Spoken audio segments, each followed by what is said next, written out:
አሁን ያው ለራስህ ተሰራቸው የነበሩት ነገሮች ነው ለጓደኞችህ ሰጥተህ ወደ መድረክ ያወጣቸው አሁን ደግሞ ያው ራስህን ይዘህ እየወጣ ነው በድምጻዊነቱና ለዛሬው አንተነትህ እንደ ባለውለታዬ ናቸው የምትላቸው እነማንን ነው የምታመሰግናቸው ሰዎች አሉ?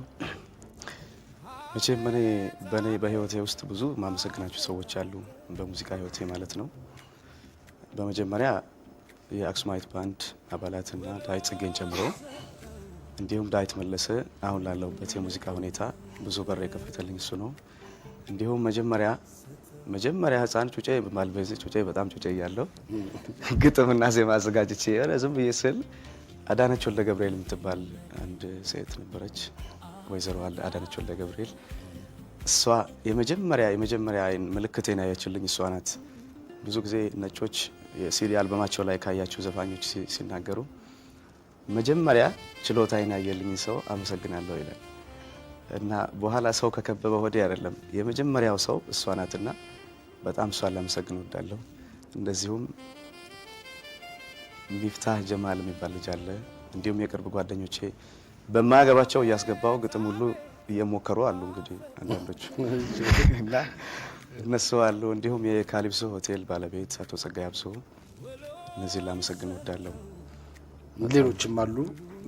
አዎ ኤክስፕረስ ባንድ በተለይ መጀመሪያ ውጪ ያደርኩበት ባንድ እሱ ነው። ከቤት አባቴ ትንሽ ወደ ሙዚቃው ህይወት እንድገባ ብዙም ደስተኛ አልነበረም እና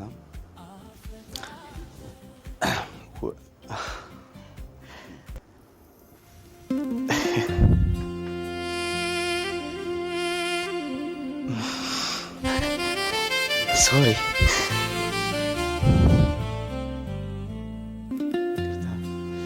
እና የፋሲካ ሌሊት ነበር ጀማሪ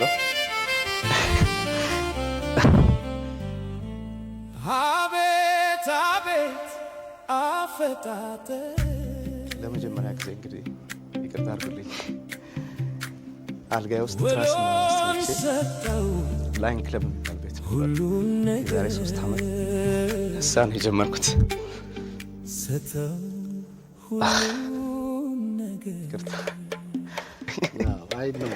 ይቅርታ እንዴት ነው ለአባቴ ልዩ ፍቅር አለኝ።